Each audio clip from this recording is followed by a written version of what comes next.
এক রাজ্যের প্রজারা মানে তাদের রাজার উপরে খুবই অতিষ্ঠ, বিরক্ত, ক্ষুব্ধ।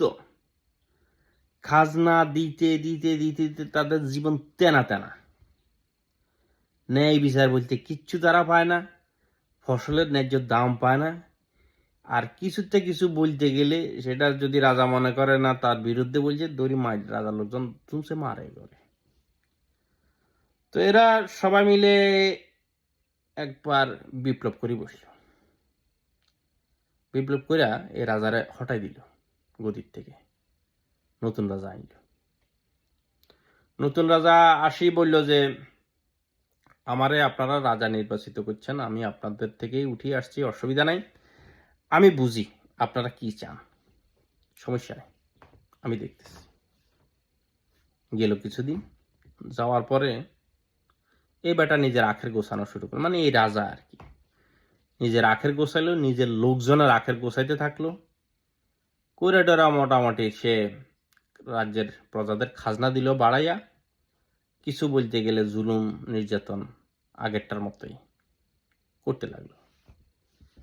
এখন প্রজারা বুঝলো, হায় হায় রে, কি করলাম, বিপ্লব করলাম, বিদ্রোহ করলাম, করি এই খাল গাড়ি কুমির নিলাম, কি করা যায়, কি করা যায়, কি করা যায়। দাও ভোট, দাও ভোট করো, কইরা নতুন রাজা নির্বাচন করো। হইল ভোট, নতুন রাজা আসলো। আইসে ওয়াদা করল যে কোনো সমস্যা নাই, আমারে আনছেন, আমারে বিশাল এক দায়িত্ব দিচ্ছেন, আজ থেকে রাজ্যের উন্নয়নে আমার প্রধান কাজ। কইরা সে শুরু করলো রাজ্য চালানো। কিছুদিন গেল, যাওয়ার পরে দেখা গেল যে না, সে রাজ্যের মধ্যে তার নিজস্ব পাইক পেয়াদা তৈরি করলো। কইরা টইরা মোটামুটি সে সবকিছু ভালোভাবে গোছাইলো, গোছায় টোছায়া সে কিছুদিন পরে রাজ্যের খাজনা বাড়াই দিল। খাজনা বাড়াইয়া কেউ কিছু বললে তাদেরকে আবার মারা, আবার ধরে, আবার মারে। তো মানে জুলুম নির্যাতন বাড়ি গেল সোজা কথা। আর সুযোগ সুবিধা যা পাওয়ার তার ওই যেসব লোকজনকে সে সেট করছে তারাই পায়, বিচার আসার তারাই পায়, কিন্তু ওই সাধারণ মানুষের আর কোনো গতি হইল না, বরং তারা আরো বেশি নিষ্পেষিত হইতে লাগলো। এরা করলো কি, না এভাবে চলে না, কি হয়েছে, এভাবে হয় না, আবার দাও, এইটা আগেরটা এর থেকে ভালো, এইটা আমাদের জীবনটাকে শেষ করে, সেটা দেন কথায় কথায় আমাদেরকে মারে ধরে, আমাদের পোলাপাইনদেরকে মারা, আগেরটারে আনো। সে কম্পেয়ারলি এত খাজনা তার সময় দিতেন না। আবার ভোট হইল, আগের জন আবার আইল।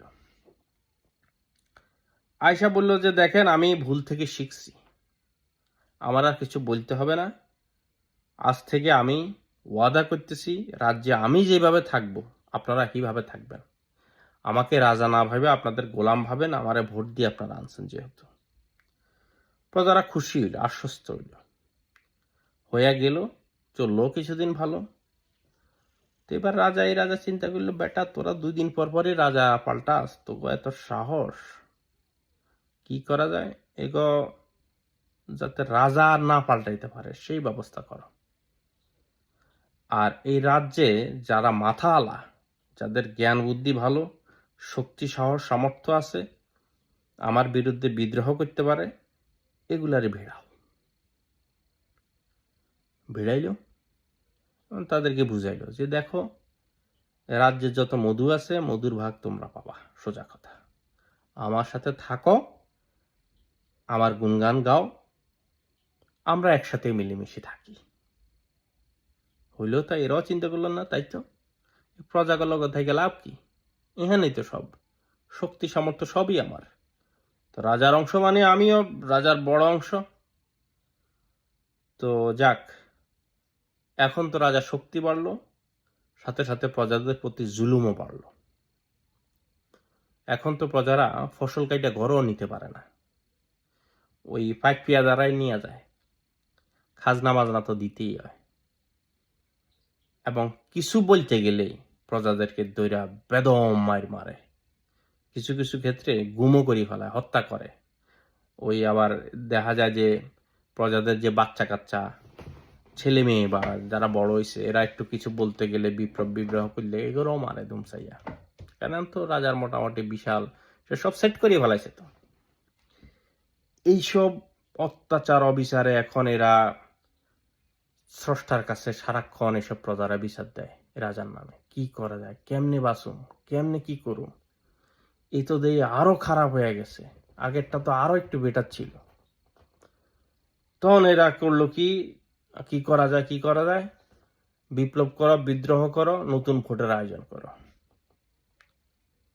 কিন্তু প্রজারা বেশি জুইট করতে পারল না, কারণ নতুন রাজায় আবার সব সেট করে দিছে। তো ভোট মোট বিপ্লব বিদ্রোহ সব সেট করে দিছে, এরা আর বেশি দূর আগাইতে পারল না। ফলশ্রুতিতে দীর্ঘদিন এই রাজার অধীনে তারা থাকতে হইল,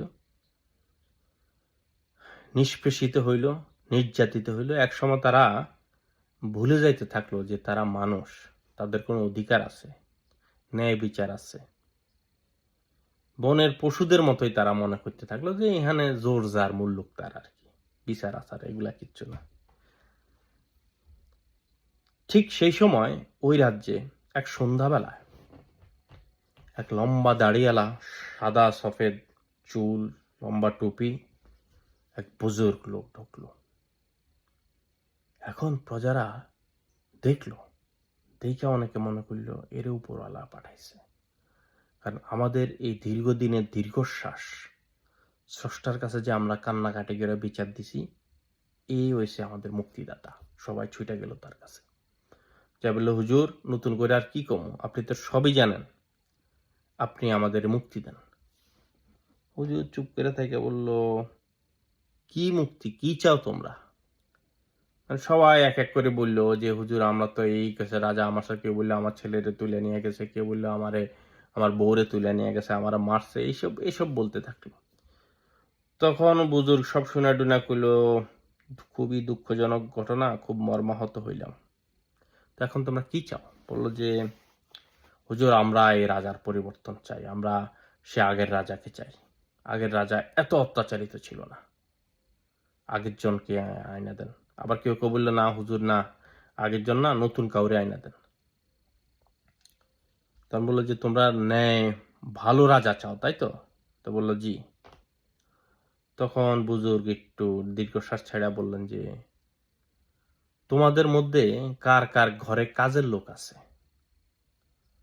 তখন ওটা বললো যে হুজুর আমরা তো অত ধনী না, তবে ঘরে কাজ করে, হেল্প করে, এরকম আছে কারো কারো। হাত তোলো, সবাই তুললো হাত। কয় যে তোমরা তোমাদের ঘরের কাজের লোককে কি মারো, অত্যাচার করো? বেশিরভাগই চুপচাপ। কেউ কেউ বললো যে হুজুর ওই মারি তো না, তবে ধমক টমক দেই, এই আর কি। তো আচ্ছা জানলাম। তো বুজুর্গ আবার বললেন যে তোমাদের মধ্যে ব্যবসায়ী কেউ আছে? এখন অনেকে হাত তুলে গেলো, হুজুর ছোটখাটো ব্যবসায়ী আমরা। কি হয়েছে বলেন? কয় যে তোমরা স্রষ্টার নাম নিয়ে কসম খেয়ে বলতে পারবা যে তোমরা ওজনে কম দাও না, মানুষ ঠকাও না? এখন আর কেউ বলতে পারলো না কথাটা যে হ্যাঁ হুজুর আমি মানুষ ঠকাই না, এরকম লোক পাওয়া গেল না।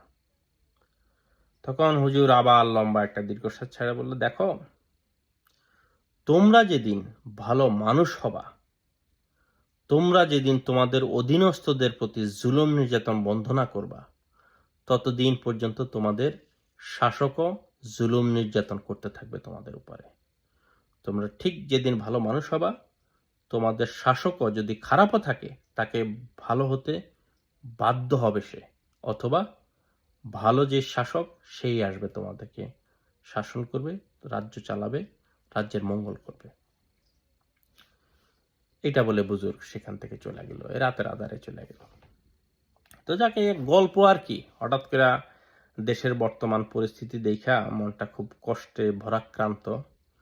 তো এই গল্পটা বারবারই মাথায় আসতেছে। একটা অনুবাদ করা বই থেকে পাইছি, অনেক আগে পড়ছিলাম, অনেক কথা এখন মনে নাই আর কি।